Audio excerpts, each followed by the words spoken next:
starting at 0-3, this team has ripped off 5 in a row after pulling off that white knuckler on Monday night, winning by exactly 1 point. Even with George Kittle out still and Lamar on a bye, both those guys should be coming back soon. Of course, Lamar's coming back this week. George Kittle should be coming back here fairly soon. This is the first team to top 1,000 points. With those two coming back, it's only looking up from here. The most consistent team thus far finds itself another dub, sits atop the East Division as well. Most noteworthy story is that the $100 man has come back from injury and proved that he's worth every penny. Elijah Mitchell last week puts up 18 and now even tops a 20-point game this week. Only positional question mark on this team right now is tight end, but if there's any team that can find a replacement, it's a team that drafted 4 of them. So not much to worry about here. A team already riddled with injuries was dealt another huge blow this past week when star receiver Davante Adams had to miss a game due to COVID. Yet Wilson pulled out the win against the rookie, proving yet again that Hano is the human bye week. Big reason for the team's success was the new, very serviceable RB2 Ty Johnson, putting up back-to-back double-digit performances for this team. Yet another week goes by and another issue arises, with this time Henry Ruggs killing a man. So obviously a lot of departments that need some renovations here in the franchise, but general manager right now is not one of them.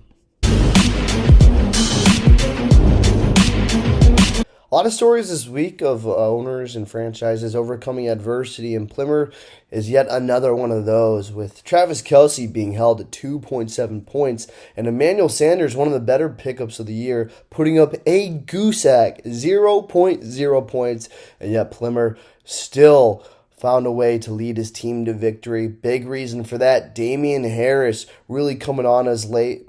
You're welcome, Plimmer, for gifting that guy to him, although I got Michael Carter, so pretty even for both parts. But Damon Harris now up to 6 rushing touchdowns on the year, only behind Derrick Henry and James Conner. So with Derrick Henry going down, that opens up, and Damon Harris could very well pull out the rushing touchdown leader at the end of the year. But now more reinforcements have come into Plim Plan land as Jalen Hurts, is now QB1 for Plymouth, quarterback 4 on the year. So a very helpful hand for the time being, since, as we know, Jalen Hurts in real life is absolutely atrocious, so there is a good chance that Gardner Minshew comes in. But until that happens, things looking positive for Plymouth. Franchise that's been stuck in the bottom quarter of my rankings for all of the year finally finds itself in the top half, and Verde's been lobbying all year, trying to get me to raise his ranking, saying I've been disrespecting him, and I just kept telling him, hey, how about you stop talking to me, and how about you start talking to your own players? And talking to his players, he did. Now the team has pulled off 3 wins in a row, finds itself in the 5th spot, all with Saquon Barkley sitting on the pine. This gives potential Odell Beckham theory. As we know, last year, Odell goes down for the Browns. People were saying their best offensive player, and the team gets better. Also, FYI, the year I won the Super Bowl, Odell, my first-round draft pick, went down, and my team got better and won it all. Verde now has to decide what to do with Saquon coming back soon. Does he actually throw him into the fire and maybe ruin the team chemistry, or potentially trade him off? We'll see.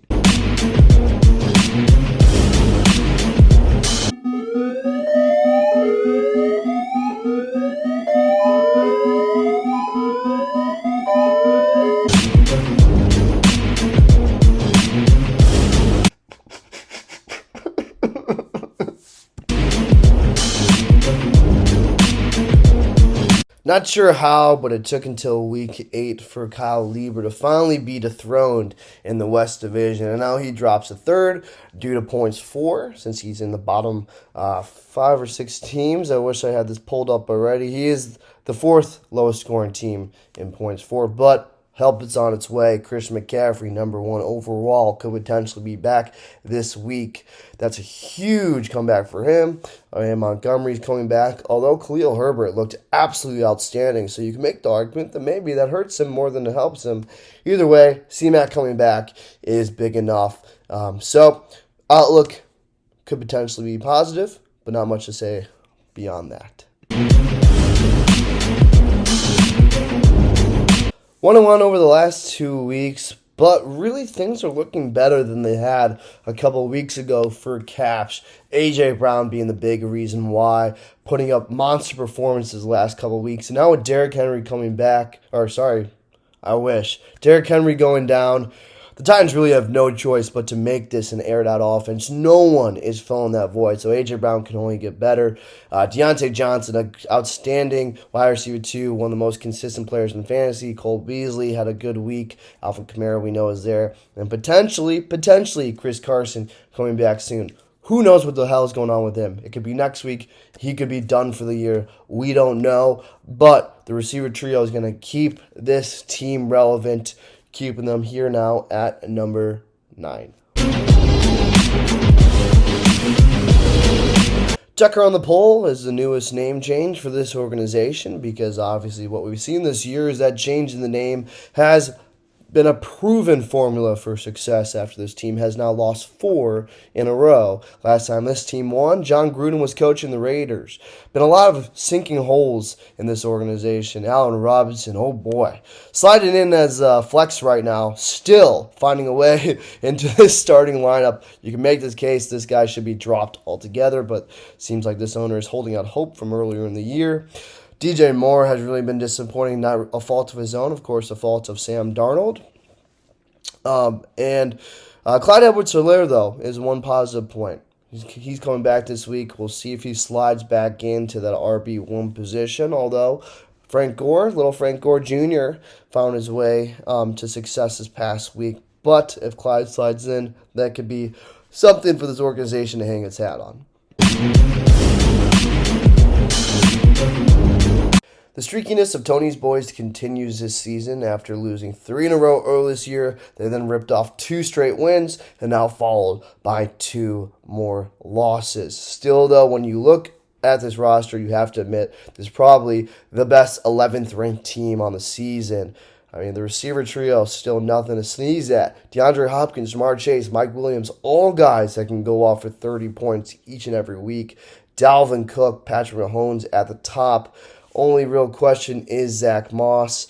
So I think there's a lot of wins still ahead of this team. I wouldn't panic, but we'll see how Spiller, as an owner, handles the locker room after this little losing streak.